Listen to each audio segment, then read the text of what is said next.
let me preface this by saying I'm going to cut this out for this one. Or most of this out for this one.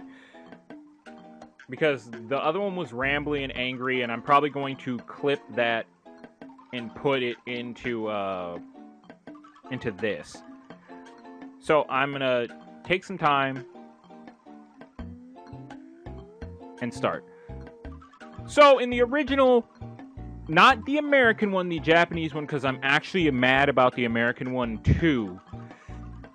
In the original Japanese one, the reason why I keep calling Vivian a boy is because Vivian is classified as an Okama. A boy, a man, possibly gay, based on the reactions to Mario in this one, possibly.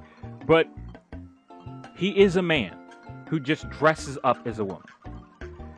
Sort of like, like One Piece and stuff like that. Whatever. The problem is the localizers in America and some other places. Localizers have been a big issue in not just video games, but anime and who knows what else. Mostly the two things that I'm involved in are video games and anime. What Vivian's original story was, he was just trying to get it, not accepted like, oh, I'm trans or whatever. Acceptance of, to stop being blamed for all the mistakes that the other two are making and being treated like shit. It's pretty much what it is. Kind of the same story, just for different reasons. But just for some weird reason, this weird subset of people, especially on Twitter, these are mostly Twitter people where these localizers reside, they figure guy dresses up as girl equals trans. They've done it to Bridget from Guilty Gear. They messed up an anime. Hold on. It was a story. A boy. It was pretty much an anime / manga that was about boy love. Yaoi, pretty much. Guy falling in love with guy. It's called I Think I Turned My Childhood Friend Into a Girl. The thing is, the main character falls in love for his friend who got into cosplay, like cross-dressing, into a girl. They fell in love with each other over the course of the story. I don't know. I don't really read stuff like that. It's not my thing.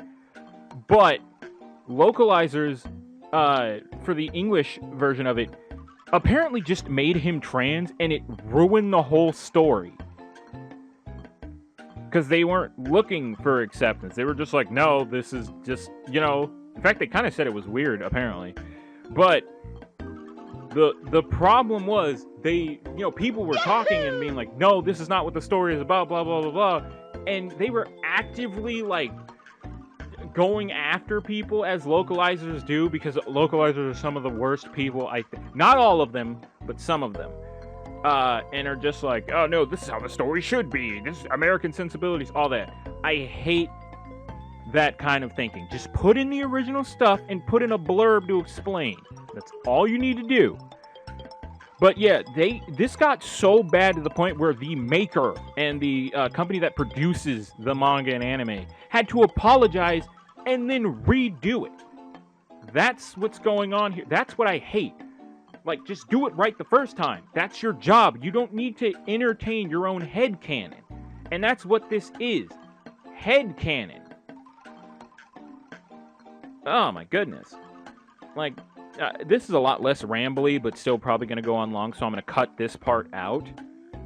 And I'll just have it in the second chapter when I explain it the first time. Also, kind of similar, from Persona 4, and I'm going to put her picture up, Naruto? Yeah, the whole thing was her thinking that she had to be a guy to accomplish her dream, so she was thinking about getting a sex change. When the thing is, it's because it was a very male-dominated field, being a detective, so she thought that she would have to change to get that job. Because that was apparently a problem going on at the time when that game came out.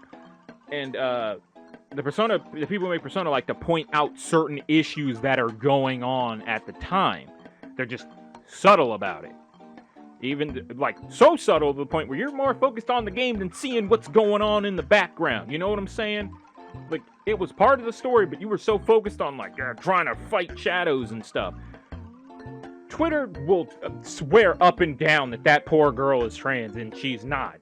It's a slight different problem than what's going on with Vivian, but it still falls in the same problem of headcanon and localization. Localization didn't have a hand in Naoto's thing, but it's still that same level of headcanon.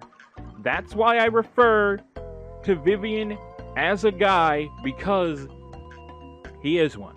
He's pretty much, basically, I have the definition of femboy. Like, all this stuff's probably going to be popping up while I'm talking about it. Like Okama and stuff like that. If anything, if we were to localize it a bit more, we would just call him a femboy. Which is fine, because sometimes it takes a real man to be the best girl. So, there you go. But yeah, so that's all I'm saying on this matter. I'll put it on whatever part that is going to be on, and this, and I'll probably leave it in this too. But yeah, that's what I'm saying.